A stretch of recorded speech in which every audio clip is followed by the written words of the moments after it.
I'm Ronnie, and you're listening to Clean With Me, the podcast where I walk you through cleaning your house step by step. When you clean along with this show, you'll get more done in less time so you can spend the rest of your day doing what matters most to you.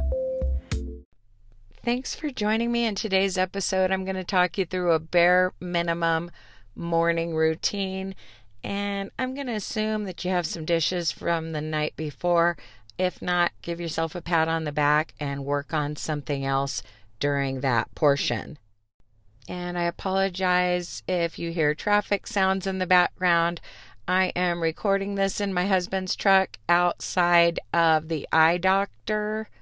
Long story, but ironically, the topic of this episode is going to be staying ahead on things and protecting your time.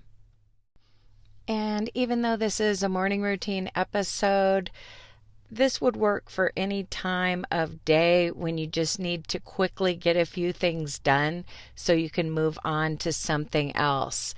I'm talking about getting your machines running and just getting your house under control, keeping afloat on those busy days. So, of course, the first thing I did before I started working in my kitchen this morning is I got dressed and presentable and then headed to the kitchen. Okay, I'm talking about the bare minimums. Getting dressed into an outfit that I actually feel good in and wanted to be seen out in public in. That was step one. And then spraying my hair with a spray bottle to get rid of the bed head. And for me, if you heard my camping episode, you know there's the extra step of shaping my bangs with a giant curling iron. So did that real quick. And then, I had makeup on from the day before. I know you're supposed to wash your face before bed, blah, blah, blah. Grabbed a baby wipe. Makeup wipes are better, but I forgot I had them. So I used a baby wipe and washed my face real quick. And then, of course, I brushed my teeth and headed to the kitchen. So maybe you need to quickly get ready for the day. And usually I have this routine where I do dishes in the evening, either after dinner or after dessert. If there's a dessert, I've been super duper good about it. And then, of course, I like to empty my drying rack and dishwasher in the morning when I'm making my coffee. But lately, I've kind of fallen off the wagon on that step. And I feel like that is really what's wrong. I mean, I am less likely to immediately do the dishes when I start letting that drying rack pile up. It's just a thing. So if you want to empty your drying rack now, if you have stuff in it, great. But I'm going to talk about what I did this morning, because sometimes rules were made to be broken. I was facing a disaster, and so I just left the stuff in the drying rack and started doing dishes. One of the important things I did was I asked my son, who was already ready for school or whatever, this was kind of early, I asked him to gather up any dirty dishes from around the house, which he did.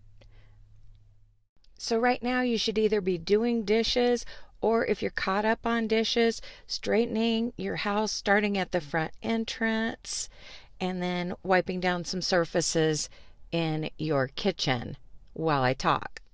But right before I asked my son to gather up dishes, I was talking to everybody about getting ready for school. I asked my daughter if she had her project. I asked them what they wanted for lunch, this and that. And my youngest son was like, "Mom, we're not leaving for an hour."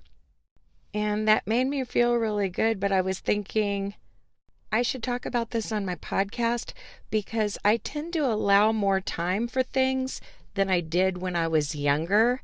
And I'm telling you, it's a game changer. Because when I was younger, there was a tendency to base what time I got up and got moving. Because let's face it, even when we wake up early, sometimes we linger in bed or whatever. I used to get up, meaning get out of bed, based on how much time it was going to take me to get ready. Like if I was going to do a start to finish thing where I take a shower and dry my hair and curl it and all the things, I would allow about an hour. But then I remember when I was breastfeeding, like breastfeeding my kids, if it was like a church morning where I had to get everybody looking good and feed the baby, I would get up 2 hours before we were leaving, for example. But still, I wasn't allowing a lot of extra time. And when you get up to go somewhere, whether you work at a job outside the home or you've got to take kids to school or it's a church morning or whatever, if you only allow enough time to get ready, your house is going to suffer.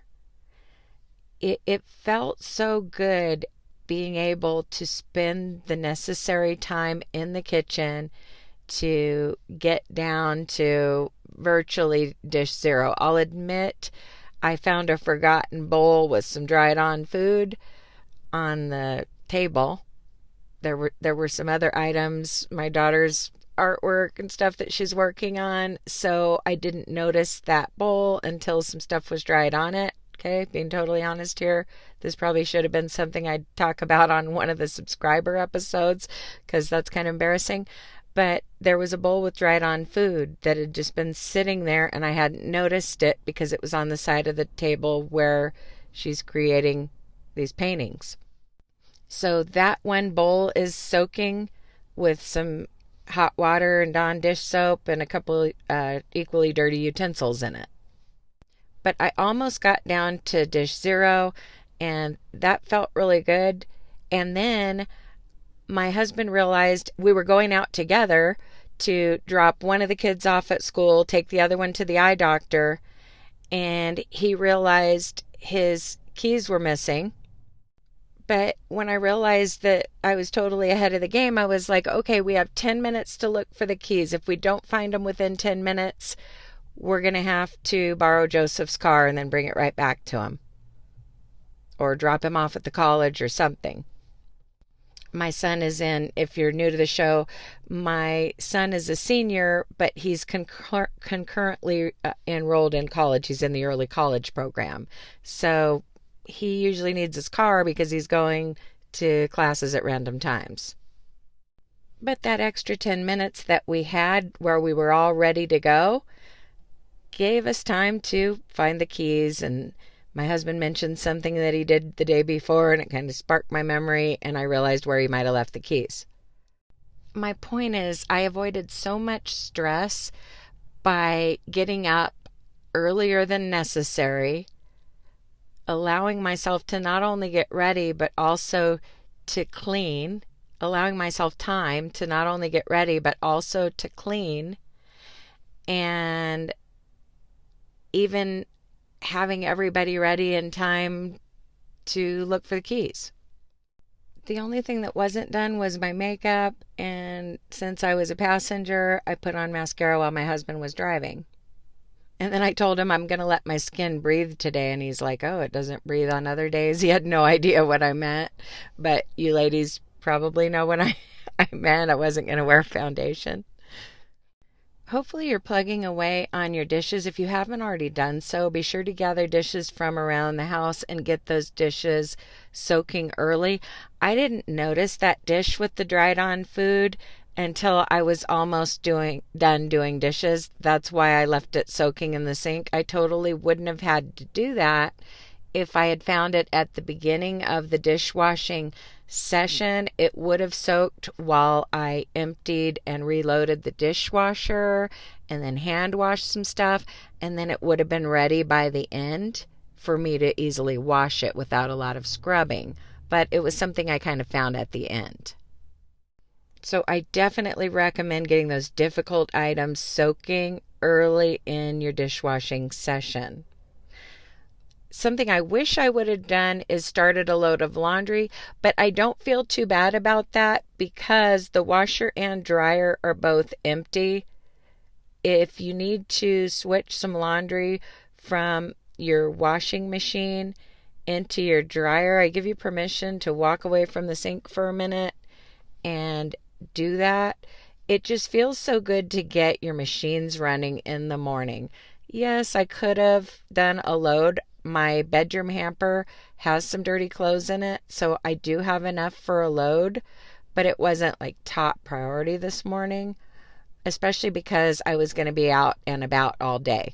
I'm going to be running errands all day. After this eye doctor appointment, my husband and I are going to drop my daughter off at school, and then we have to go to the store, the post office, something else. I don't know. He's got a list of things. I've got a list of things. And I don't know if you've gotten to this level in your marriage, but when we're out running errands alone, like, we have a blast. We consider it a date, just because it's just the two of us, and we look forward to those days. You don't always have to spend money to spend quality time with your spouse. Sometimes just running errands without the kids can be quality time. And if your husband likes doing stuff like that, maybe your husband's like, I don't want to go or whatever. But my husband seems to love running errands with me. So that's something we do. And who knows, we might sneak to a taco stand and get a couple street tacos. Dieting tip, those tiny street tacos do not have that many calories because they're super tiny. But once you let them settle, it can be satisfying. You think you need a lot more food sometimes, but sometimes if you just get a couple tiny tacos and then let them settle, you'll be fine. Fill up on water or something. Now, don't get me wrong. There is a huge clean pile of dishes at home, and I do plan to put those away tonight before that pile gets any bigger. I'm not going to add to that at dinner time. But a pile of clean dishes is always exponentially better than a pile of dirty dishes. So if when you listen to my episodes and I tell you empty your drying rack, empty the dishwasher before you even start dishes, and sometimes you don't feel like doing that, no worries. Sometimes I skip the step too. The important thing is that you are consistent on doing all of your dishes every 24 hours and that you're usually going to bed with a clean kitchen. So I guess this episode is a morning routine for those days when you didn't do your evening routine. So maybe you switched some clothes from the washer into the dryer. Maybe you started a new load of laundry.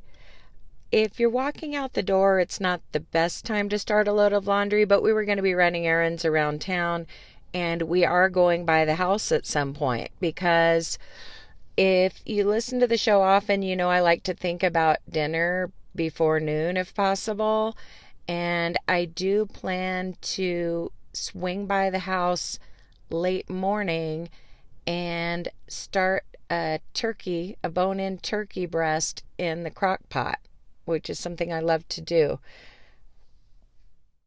I definitely like using the crock pot when I'm not going to be just sitting at home, because if you're sitting there smelling the dinner, sometimes it can make you hungry and you end up snacking more throughout the day or something. But it's great to just start a crock pot and then leave, and then come home when it's actually almost time to eat and throw together a side dish. And that's what we're planning to do today. So if you're listening to this late in the morning, if it's getting close to noon, it might be time for you to take something out to thaw for dinner. Or if you're doing this before work or something, a day out and about, maybe you want to start a crock pot or something. But take a moment to think about dinner. And I'm so distractible that sometimes I take out a few ingredients and set them out on my freshly cleaned countertop. So after you wipe down your countertop, you might want to consider setting a couple things out. For example, let's say I was going to make spaghetti just using frozen meatballs. It's one of my shortcut meals and the kids actually ask for it. I would set out the jar of spaghetti sauce and the spaghetti noodles, and maybe even a bag of frozen veggies or whatever, I would set those items out on the countertop so that when I go back to the kitchen, it's like, oh yeah, we were going to have spaghetti with frozen meatballs. Yes, I'm that forgetful. Alternatively, you can write down on a little kitchen chalkboard what the dinner plan is for that night. But for me, setting out the ingredients is more noticeable than what's on the chalkboard. The chalkboard is more to let my family know what's for dinner. Hopefully you're almost done with those dishes. I'm going to give you a few more minutes on that, and then I want you to spray and wipe down your countertops and stovetop. And you're probably using a different spray for that than what you're using on your appliance fronts.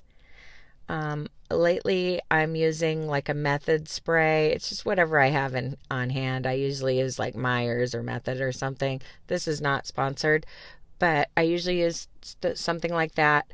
I spray the countertops and stovetop. A lot of times I will scrub the stove with an abrasive sponge like the Scrub Mommy or Scotch-Brite sponge or whatever. I will scrub it with an abrasive sponge first and some dishwater to loosen anything dirty. You might have to take yours apart, but mine's a glass cooktop. So, and I'll use that abrasive sponge on any blobs of food that kids have left on the countertops or whatever. But then I'll go over it by just spraying it and wiping it down. And of course, when you spray a surface, you give the chemical time to do its work. But you might need a couple minutes to do your dishes before you start on those surfaces. I was just going to say, though, I use a glass cleaner on my large appliance fronts. When I did the bonus episode where I cleaned the refrigerator, I was cleaning the inside of the refrigerator just to clarify. My husband walked in. He knew I had done that episode, and he goes, fail. And there were like some fingerprints and smudges on the outside of the refrigerator. He was just joking with me. And I was like, well, I only clean the inside of the refrigerator during the episode because I clean the outside of the refrigerator routinely when I'm cleaning the kitchen. After wiping the countertops and stovetops, I spray a glass cleaner on the outside of the fridge, the outside of the microwave, the outside of the oven, the outside of the dishwasher. And that works pretty well on appliances that have stainless steel and or glass. Now, if you do want to clean your kitchen with one spray, if you use a glass and surface cleaner, make sure it's something that's safe on your countertop material. You might have granite or quartz or whatever. But for a while there, I was using the Pledge multi-surface cleaner, not the, famous Pledge that we've been, dusting our wooden furniture with for decades. But they have this one in a blue can, I think it is. Blue and orange, I want to say.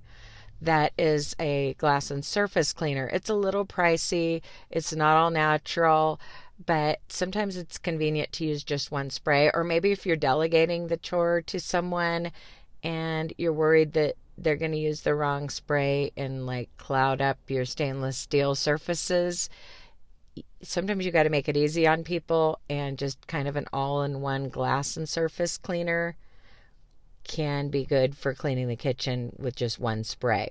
Hopefully by now your dishes are done. You're going to want to remove any clutter from the countertop so that you can just go spray happy with whatever spray you're using. Maybe you need to put away some seasonings, some cereal boxes, toss some trash. If you're like me, you need to take out the trash and reline it. That's another thing I did this morning. I'm basically just walking you through what I did this morning. I took out the trash and relined it. I actually did not get to spraying down the appliances because this was kind of a walking out the door thing. But I did wipe down the stovetop and countertops. I didn't really finish the island, but I scrubbed a few problem areas of the island. So I'm going to give you a couple minutes to deal with those upper kitchen surfaces. Of course, you might also need to sweep and mop, but this is just a bare minimum routine.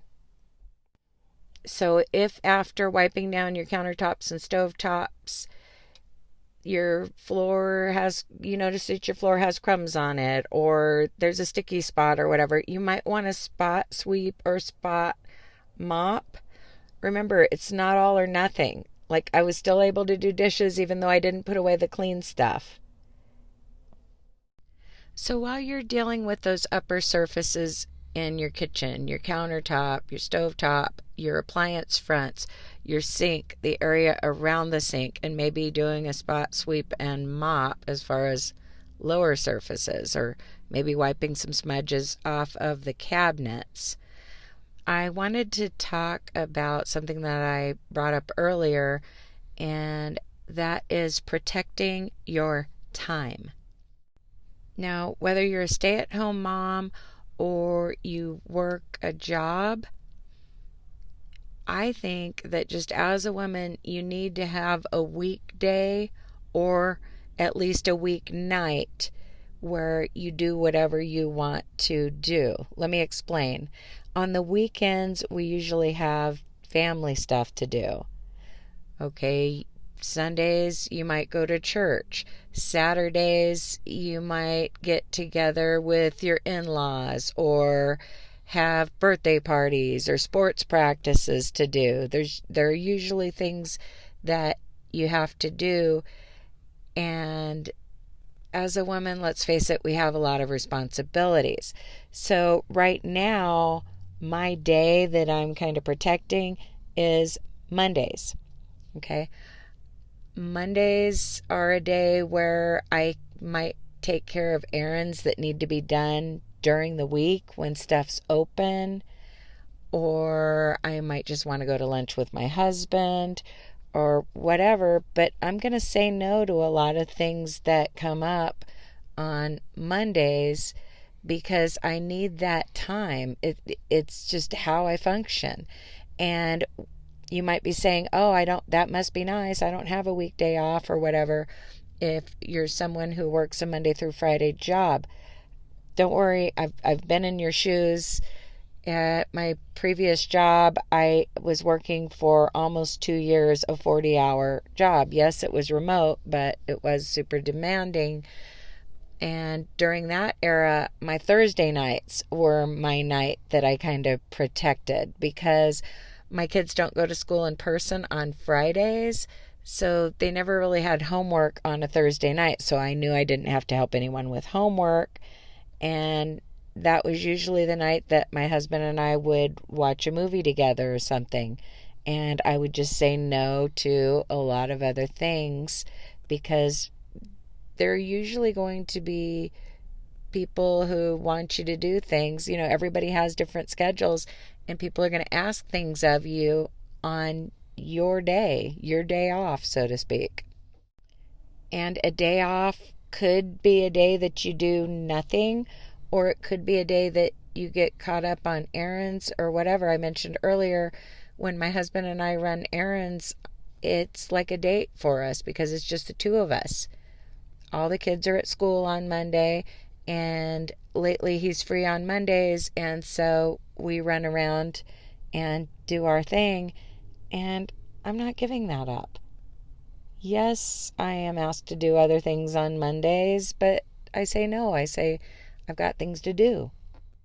So if you're having trouble keeping up with all of your responsibilities, you might need a weekday that you keep for yourself or a weeknight just to kind of recharge and do something relaxing. For us, running errands together is relaxing because, you know, there's two of us and we're having fun and we treat it as a date.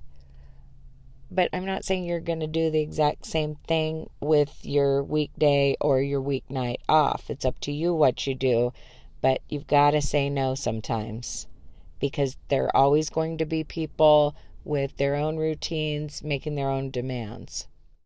By now your kitchen's under control. What I want you to do next is just a quick straighten of your house. Start at the front entrance and pick up.